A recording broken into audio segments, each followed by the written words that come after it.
una reflexión sobre los vínculos entre la emergente importancia del carácter discursivo, interpretativo de una investigación etnográfica en curso y la construcción de una estrategia de producción de conocimientos antropológicos que problematiza la idea de que una etnografía es una traducción de la realidad. Conforme los aspectos discursivos, interpretativos de una etnografía histórica en ciernes fueron cobrando mayor relevancia en mi investigación, mis reflexiones sobre la estrategia investigativa ampliaron sus horizontes, de una estrategia etnográfico-antropológica a una estrategia también epistemológica. Esta idea de trayecto es una metáfora que me sirve reflexivamente para tratar de organizar, obviamente a posteriori y selectivamente, una serie de experiencias y resultados de investigación etnográfico-antropológica respecto de sus condiciones de posibilidad epistemológica.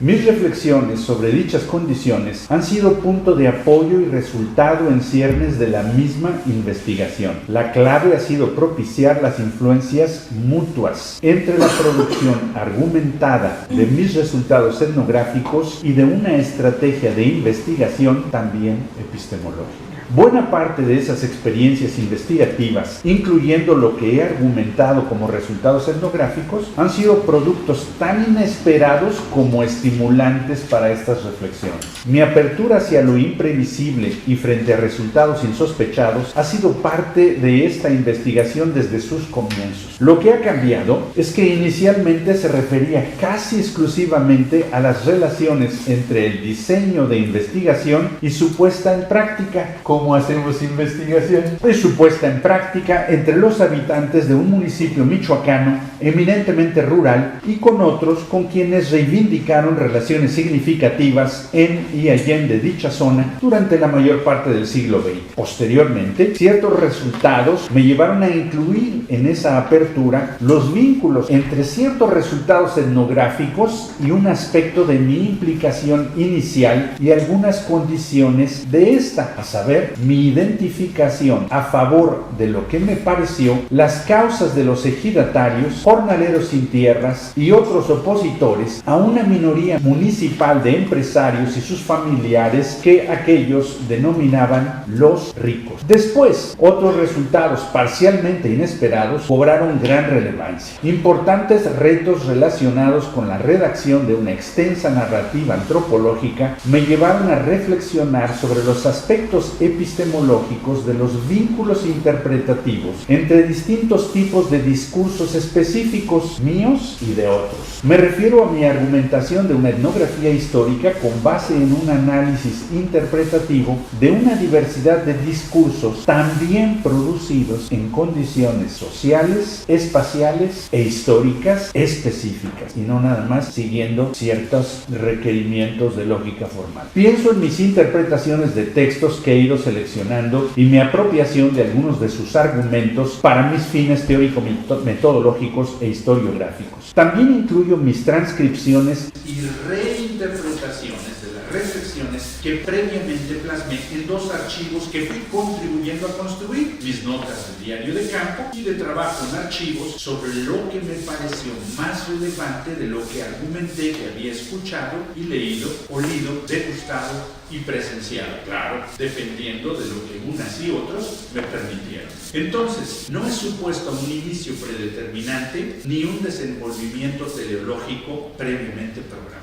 Tampoco argumento una deducción lógica de una estrategia epistemológica a partir de experiencias y resultados investigativos específicos en torno a la realización de una etnografía histórica. La relación, importantísima, ha sido mucho más compleja en términos de influencias mutuas. Para la producción de la mencionada etnografía histórica, me he enfocado en los procesos de formación de dos amplias grupalidades sociales autorreivindicadas como no indígenas y originarias de un municipio rural michoacano que, como muchas otras zonas rurales y agrícolas del país, a lo largo del siglo XX dejó de ser parte de los pilares fundamentales del México postrevolucionario para, poco a poco, convertirse en un recinto residuo de sus márgenes empobrecidas, culturalmente subestimadas y políticamente subordinadas. Según sus argumentaciones y mi análisis interpretativo, los descendientes de los hacendados y de los dueños de los principales comercios y ranchos agropecuarios lucharon dentro y fuera de su terruño por no perder sus posiciones de privilegio en este municipio ecuandideo, de agricultura temporalera, marginal y casi sin industria en el noroeste de Michoacán durante el siglo XX. En un primer volumen me he ocupado de los puntos de vista antagónicos y coincidentes de muy diversos ecuandurenses sobre estos procesos centrados en los llamados ricos, es decir, puntos de vista de estos últimos y sobre ellos. Por su parte, quienes fueron trabajadores de las haciendas y posteriormente ejidatarios o asalariados sin tierra, lucharon por forjarse una vida digna para sí y la llamada renovada, es decir, sus nuevas generaciones, trabajando dentro y fuera del municipio e inclusive del país, según expresiones sobre sus propios entendimientos que fueron decidiendo compartir con nosotros. En un segundo volumen me estoy ocupando de los distintos puntos de vista, también parcialmente compartidos y opuestos, de diferentes ecuandurenses sobre estos procesos, ahora centrados en las mayorías del municipio.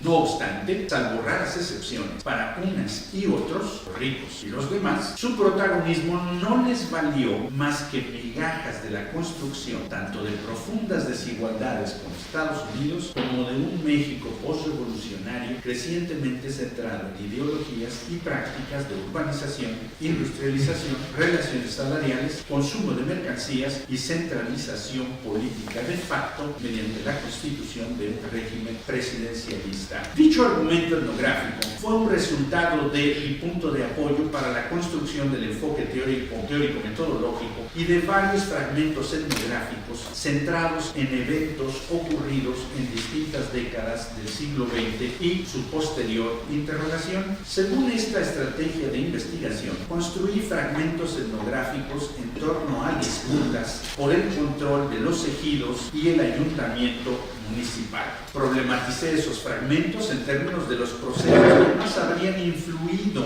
en la formación de lo que, de otra manera, en un análisis restringido a cada coyuntura, podría haberme parecido que estuvo dado. Me refiero a la formación de individuos y grupos, las relaciones entre ellos, las instituciones mencionadas y otras más, y los intentos de unas y otros por apropiarse socialmente de esas instituciones. Apoyándome principalmente en Komarov y Komarov, analicé los procesos de formación de esos fragmentos como parte de procesos perennes de formación mutua de los grupos estudiados, sus prácticas y sus condiciones de vida durante el periodo de análisis.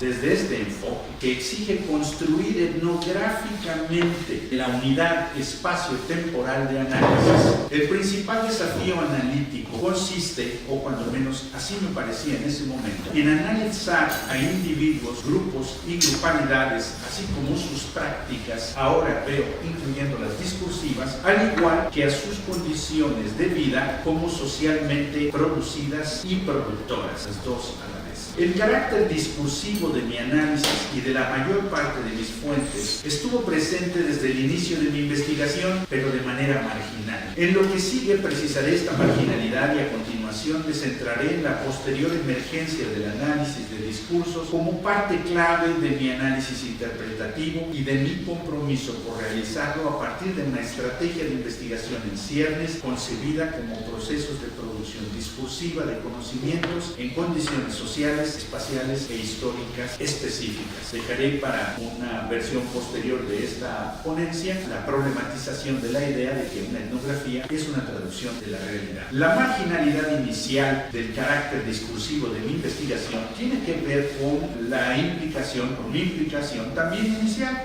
Esta estuvo marcada por mi posición crítica sobre la formación de México, de un régimen presidencialista, como mencioné, clientelista, corporativo, corporativista, y de otro régimen productor de mercancías, asalariados y capitalistas, y de un nacionalismo esencializante y enmascarador de diferencias y jerarquías. Enfoque e implicación entonces se influyeron mutuamente para que yo produjera los mencionados fragmentos etnográficos en torno a las disputas por el control de ejidos y ayuntamiento, analizando lo que unas y otros ecuadorenses argumentaban que con esas disputas estuvo en juego durante nuestros periodos de trabajo de campo y sus reivindicaciones sobre los vínculos de esas disputas con algunas previas. No supuse consensos colectivos ni coherencia grupal o individual. Platicamos sistemáticamente con quienes adoptaban posiciones, sostenían interpretaciones más o menos similares, distintas o hasta antagónicas entre sí sobre dichas disputas. Así, empecé a argumentar que parte de lo que había estado en disputa entre los ecuadorenses y otros era lo que realmente pasó. Dichas coincidencias, diferencias y antagonismos argumentados sobre las disputas por el control de ejidos y ayuntamiento fueron producto de mis decisiones sobre lo que me parecía significativo considerar y cómo analizar. Estas decisiones incluyeron mi incipiente propuesta de conceptualizar como discursos específicos, como tomas de posición valorativas e interpretativas, lo que los ecuadorenses y otros nos platicaron o dejaron leer, aun cuando nos lo presentaran como testimonios verídicos o recuentos objetivos. En la ponencia doy varios ejemplos de esos diálogos. Sin embargo, hasta alrededor de 1995-97, mi concepción sobre discursos se refería casi exclusivamente a su carácter posiblemente manipulador. Ponía énfasis en argumentos como instrumentos al servicio de intentos de legitimación o impugnación de algunos para tratar de influir sobre las posiciones de otros en situaciones o eventos contenciosos y en la producción discursiva de lo que realmente pasó. Se trataba de una noción interaccionista que no era coherente con el enfoque, no era coherente con el reto de hacer inteligible a los individuos y grupalidades, así como a sus condiciones de vida, como simultáneamente creadores y creados, productores y producidos en términos sociales. Considerado retrospectivamente, el proceso de producción de mi estrategia de investigación hacía más incompatible mi mencionada concepción limitada de discursos específicos como instrumentos para interacciones contenciosas. A posteriori, me parece que esa limitación estuvo vinculada con otra, sobre mis reflexiones respecto de mi implicación. El carácter políticamente crítico de mi mencionada implicación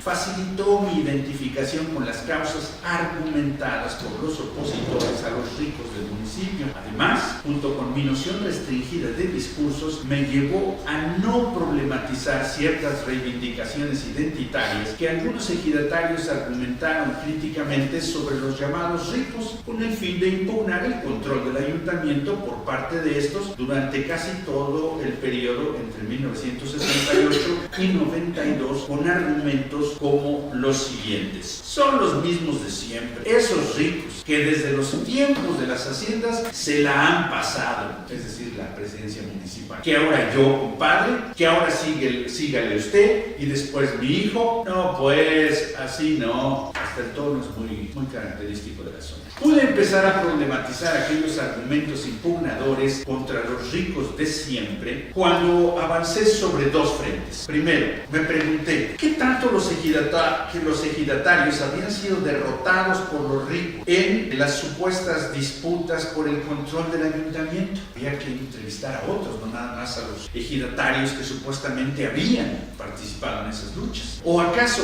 a la mayoría de los ejidatarios y demás ecuadorenses no les había interesado disputarles dicho control? Efectivamente, encontré que a la mayoría no le interesó y además desconocían profundamente leyes y prácticas electorales. El segundo frente en el que trabajé fue parcialmente inesperado, producto del análisis que acabo de referir y de resultados imprevistos de relaciones colmichianas, principalmente con un par de colegas y dos estudiantes desafiantes que considero me apoyaron como catalizadores, como incitadores. Retrospectivamente considero que mi estrategia de investigación y en particular el mismo enfoque de antropología en ciernes me invitaba a y exigían realizar un análisis en términos de influencias mutuas, de procesos de formación mutua. Empecé a interrogarme no solo sobre los procesos de formación de condición que contribuyeron a la producción de determinados discursos, sino también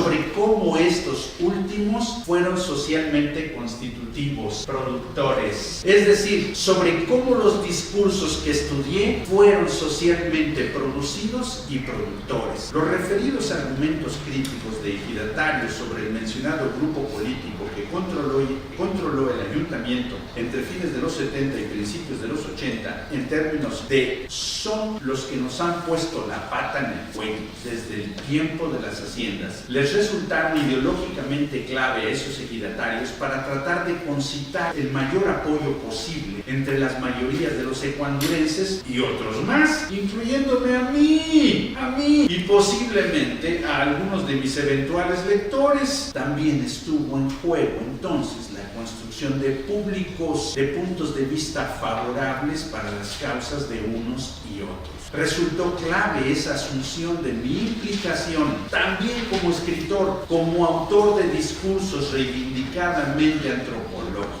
Implicó un reto, un compromiso reflexivo sobre mi involucramiento en procesos de producción de discursos socialmente productores y producidos. Gracias.